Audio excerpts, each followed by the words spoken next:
The Mi Notebook 14. It might have a larger footprint and bigger bezels, but it also has a cheaper price tag while retaining the lightweight and all-metal construction of the Mi Notebook 14 Horizon. So is this the laptop for you? Let's find out in today's video. Hey guys, Ash here from C4E Tech, and if you do end up finding this video informative and interesting, please consider subscribing and turning on notifications by hitting that bell icon. Let's now get started.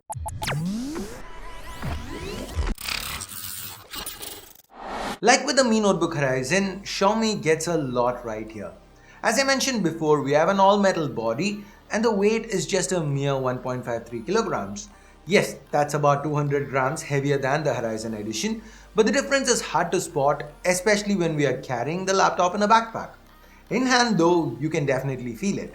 The regular Mi Notebook 14 is quite a bit bigger and actually a hair thicker too, 17.9mm versus 17.15.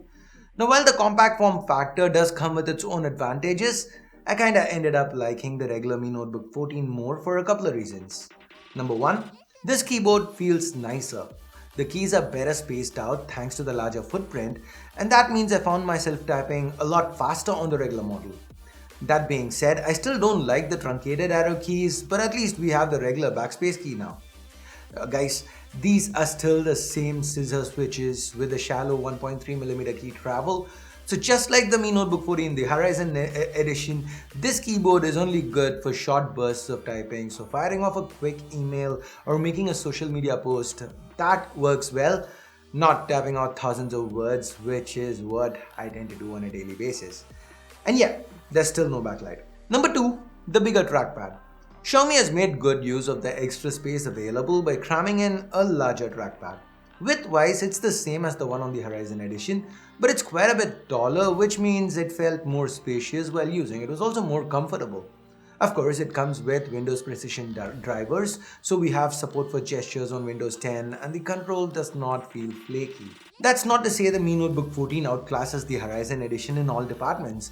After all, this is the cheaper notebook. So it does come with its fair share of compromises. This 14-inch panel has wider bezels, 5.75mm compared to 3mm on the Horizon, but the actual panel itself, do note that it's the same 1080p panel. So no change from the Horizon edition. We still get that matte non-reflective finish along with the excellent viewing angles. This also means that the brightness can only go up to 250 nits. That said, overall, this is a pretty nice display.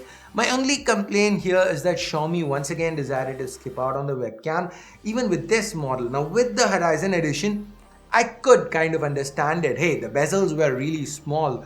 It's an entirely different, more compact form factor. But here the omission, it just seems inexcusable. Yes, Xiaomi does bundle in a free USB webcam, but that's a cumbersome solution at best, and I'd put this as a major engineering oversight. And since we are talking about designing blunders, here's one more. Unlike the Horizon edition, the Mi Notebook 14 failed our one finger open test. To be fair though, the build quality still remains good. This is very well built, thin and light with very minimal deck or screen flex. One more major omission comes in the form of USB Type-C. Here, instead of that, we get two USB 3.1 Gen 1 ports to the left, along with a single full-sized HDMI port and a barrel power connector. To the right, we've got a legacy USB 2.0 port, along with the 3.5mm jack. The back and front, they are left clean. All the ventilation is handled by these slits on the bottom, and here we also find dual 2-watt speakers. Again, similar to the Horizon edition, these have also been tuned by AKG.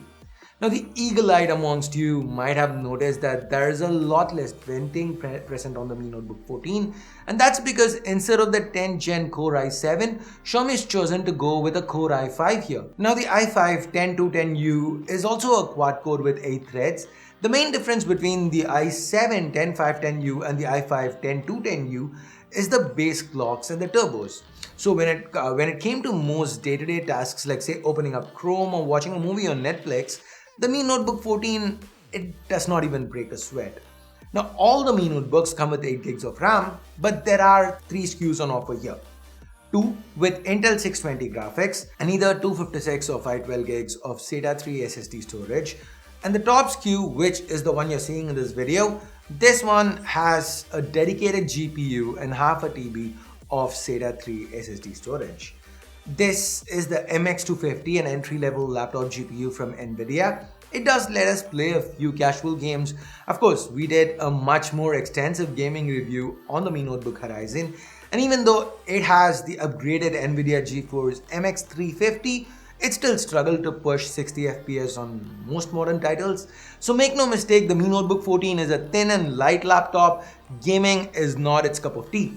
As far as software goes, we've got Windows 10 Home on here, no ads or anything like that. The only preloaded apps are from Dolby Atmos for tuning the sound, Mi Blaze for unlocking the laptop via Mi Bands, and finally Mi Share, which is kind of like Apple's AirDrop but for Xiaomi devices. Oh, and I guess this is as good a time as any to talk about battery life. We have a 46 watt hour battery here that can be charged from 0 to 50 in just 30 minutes using the included 65 watt charger. The battery life itself, we used the Mi Notebook 14 for a good 4 hours, at the end of which the battery life dropped by about 50%. So while it may not last as long as the company claims, 10 hours, you should be able to get a decent 8 hours of untethered usage out of it. Speaking of untethered, there is no Ethernet jack on board, but we do have support for 2.4 as well as 5 GHz Wi-Fi apart from Bluetooth 5.0. So overall, what are my impressions of the Mi Notebook 14? Well, it's built like a tank, doesn't run very hot. Yes, the temps were fine. The fans don't make much noise even when ramped all the way up. And overall, the hardware here is capable of everything, right from casual internet usage to running business applications. There are quite a few compromises though, like for example, the lack of upgradability, the lack of a keyboard backlight or USB Type-C. But at 44,000 rupees, people might just be able to look past that. Of course, if you are a creator or a gamer, basically anyone who needs a lot of horsepower, especially graphical horsepower, then this is not the laptop for you. Now, this is a tough market to exist in because we have offerings from Asus, Dell, and even Honor coming in and around this segment. But Xiaomi has put together a decent little offering which, if you have the right expectations, might just work out for you. So what do you think? If you were shopping around for a thin and light laptop in the 40 to 50k price point, which one would you choose and why? Leave a comment down below. And with that, we get to the end of this quick little video. Thumbs up, thumbs down based on whatever you felt about it. Subscribe, turn on notifications by hitting that bell icon if you haven't yet. And thanks a lot for watching. Till next time, my name's Ash. You've been watching C4E Tech and I'm signing off for now. You guys have a great day. Bye-bye.